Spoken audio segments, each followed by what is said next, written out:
Bonjour, on va continuer dans notre série pour JavaScript pour les pressés. Voilà.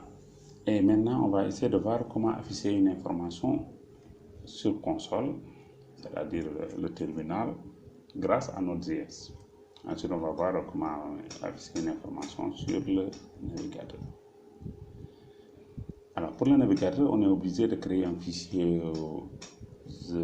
disons, HTML pour tester notre code. Il va représenter la console. Donc, OK, on y va. Alors, on revient sur notre environnement de travail. Souvenez-vous, on avait créé un dossier début dans lequel on avait créé un fichier exo1.js. Alors, ici, pour afficher une information à l'écran, vous tapez console.log et à l'intérieur, vous mettez Hello World.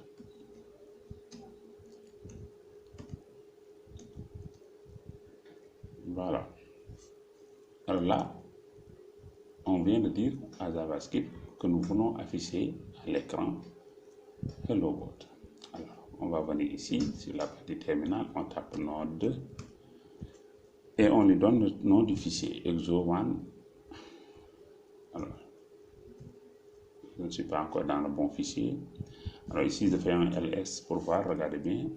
Je suis dans le dossier qui contient début. Il faut que je me déplace dans début pour faire ça. Alors, si vous êtes sur Windows, vous devez taper dir. Dir, bon, c'est la même commande. Dir, il va vous afficher début. Vous faites un cd début. Voilà. J'enlève le curseur. Et là, je suis à l'intérieur. Si je fais un ls, j'obtiens exo1.js. Ou bien vous avez un dir. Si vous êtes sur Windows, vous obtenez exo1.js. Alors, je vais faire un clio, histoire de nettoyer un peu. Donc là, je vais taper node exo1.js. Alors, généralement, sur le terminal, ici, dans le dossier, il n'y a que exo1. Donc, vous voyez, il y a exo1. Donc, si je tape node tout court et j'appuie sur tab, il me complète tout le texte. Voilà, parce qu'il n'y a qu'un seul fichier. Et s'il y en avait deux, là, il faut commencer le nom du fichier concerné et appuyer sur tabulation.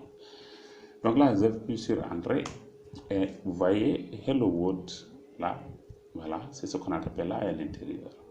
Donc tout ce qu'on a tapé là avant nous permet de dire à JavaScript que nous voulons afficher Hello World. Donc ce qui est entre les deux guillemets qui est là, les guillemets doubles qui sont là. Donc entre ça et ça. Donc tout ce qu'on va mettre à l'intérieur, il va l'afficher ici. Alors il y a une autre fonctionnalité de Visual Code qui est assez intéressante. C'est vous allez sur File et vous regardez ici Autosave. Ça permet d'avoir votre code qui est toujours sauvegardé. Vous n'allez pas appuyer toujours sur CTRL-S pour enregistrer votre information. Donc ce CTRL-S là. Donc voilà, je vais cliquer ici. Donc là, on vient d'afficher une information dans la console. Alors on va continuer à s'amuser. Donc ce que je viens de taper là, c'est ce qu'on appelle une instruction. Donc c'est une instruction sur une ligne. Alors en règle générale, on peut la terminer par un point virgule, mais ce n'est pas nécessaire en JavaScript. Vous pouvez ne pas le faire. Mais il est bon quand même parfois de le mettre. Voilà. Alors, donc je vais l'enlever quand même pour avoir un code plutôt propre et facile à retenir. Hein, voilà. Donc les points virgules, on peut les mettre ou pas. Regardez, je vais les mettre et je vais réexécuter mon code. J'appuie ici, je clique sur la flèche du haut de mon clavier pour ramener la dernière commande. J'appuie sur Entrée et il exécute. Vous voyez, il n'y a aucun problème. Alors, pour vous montrer qu'il n'y a aucun problème, je mets ici 2020.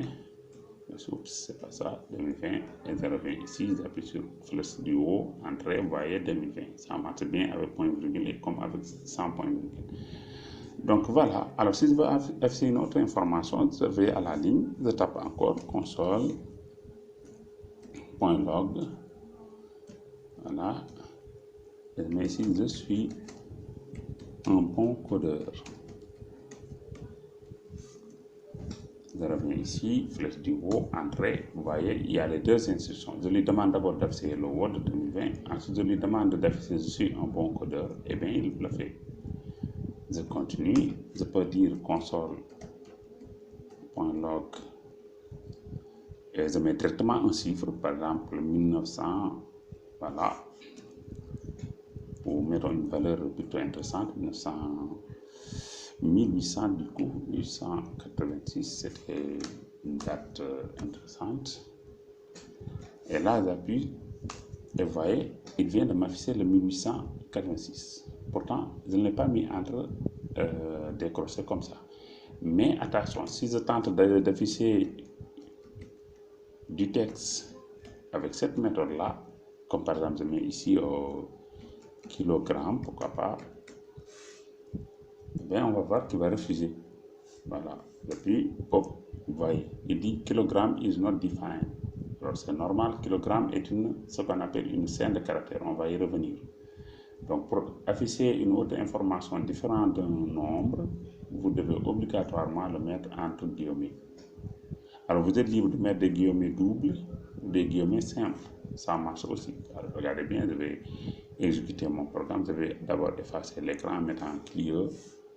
Voilà, et j'appuie comme ça. Regardez, flèche du haut deux fois. Première fois clear, deuxième fois notre code. J'appuie entrée, vous voyez très bien que le kilogramme vient d'apparaître, de même que les chiffres et les informations antérieures. Donc voilà, c'est la méthode pour afficher du texte sur votre console. Voilà, vous tapez console.log, vous l'appelez autant de fois que vous voulez, ça permet d'avoir des informations. D'ailleurs, tant qu'on y est, on met un console.log et on met ici un joli bye bye. Bye, bye, voilà. Donc, c'est pour dire qu'on a terminé cette partie de notre cours. Donc voilà, ça c'était pour parler de l'affichage à l'écran sur console ou terminal grâce à Node.js. Alors je rappelle, j'utilise ici Node.js pour faire ce petit travail là. Voilà. Donc je